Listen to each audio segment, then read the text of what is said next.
बऱ्याच वेळेला तुला दिसतं की मुली शाळेत जात नाहीत त्या 2-3 दिवस. ओके, तेव्हा आई बऱ्याच वेळेला म्हणत असते की मलाही हेच होत होतं, मी कधी शाळा बुडवली नाही, तू कशाला शाळा बुडवली, राईट? And that continues.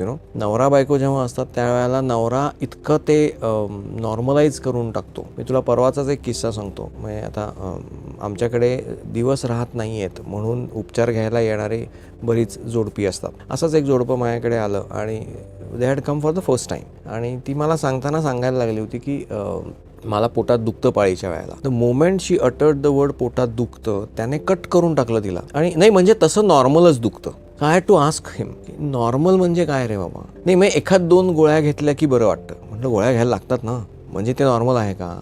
कारण कुठेतरी त्यालासुद्धा लहानपणापासून ना हेच ऐकू येतं की पिरियडच्या वेळेला पेन असणं हे नॉर्मल आहे. 1-2 गोळ्या घेतल्या, 1-2 दिवस गोळ्या घेतल्या की that's all what you should be doing. पण ह्या सगळ्यामध्ये बऱ्याच सिरियस इश्यूजचं डायग्नोसिस व्हायला खूप उशीर लागतो किंवा वेळ लागतो.